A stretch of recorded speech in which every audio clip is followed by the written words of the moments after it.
नमस्कार.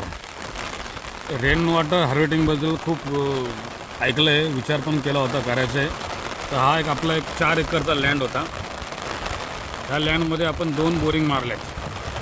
दोन्ही बोरिंग, एक बोरिंग तर एकदम पूर्णपणे फेल गेली होती, त्यांचं मोटर पण नव्हती टाकली. एक बोरिंग एक तिकडे त्या साईडला जे टाकी दिसते ब्लू कलरची, ते थोडी पुढं आहे. तिला पाणी लागलं, पण ते पण 15 ते 20 मिनटं किंवा अर्धा तास चालत होतं. त्यानंतर तीही कालांतराने बंद झालं. तर आम्ही काय केलं, पावसाच्या पहिले ही जी बोरिंग पूर्ण फेल गेली होती, आम्ही तिथं रेन वॉटर हार्वेस्टिंग केली आहे. तर ही बोरिंग एक 600 फूट बोरिंग होती. तर इथं आम्ही 8 फुटाचा खड्डा घेतला आहे, हा एक 6 फूट बाय 6 फुटाचा. तर हे खूप प्रमाणात पाणी वाहून येते, त्यामुळे हे माती पण दळून याच्यात गेली. हा पूर्ण खड्डा फुल भरतो आणि हा खड्डा भरून पूर्ण वाहतो, ओव्हरफ्लो होते. आता काल 3 दिवसापासून एवढा पाऊस होतो आहे की खूपच.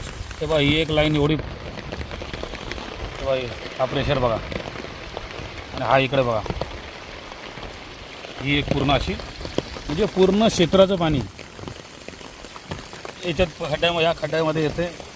ते जेवढं ते खड्डा हे करतं आहे, त्यानंतर ते ओव्हरफ्लो होऊन पुढे एक आम्ही बनवलं आहे, त्यात पण थोडं जिरतं, बाकी पुढे वाहून जातं.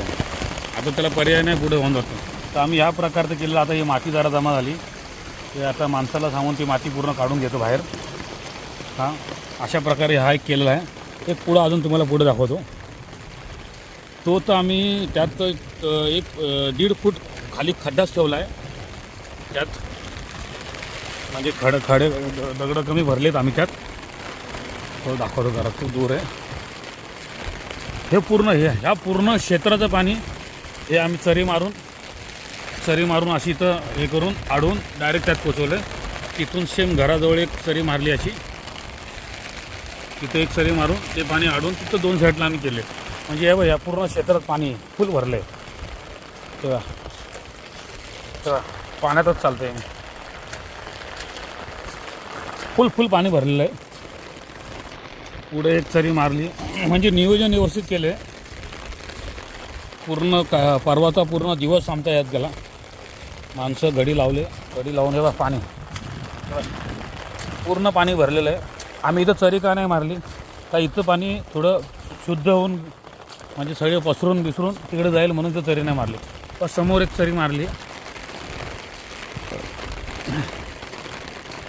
पूर्ण झाडांना प्लांटेशन केलेलं आहे. उन्हाळ्यामध्ये खूप प्रॉब्लेम होत होता पाण्यासाठी. आता आपण हा उपाय करून बघितला, आता भाऊ किती सक्सेस होईल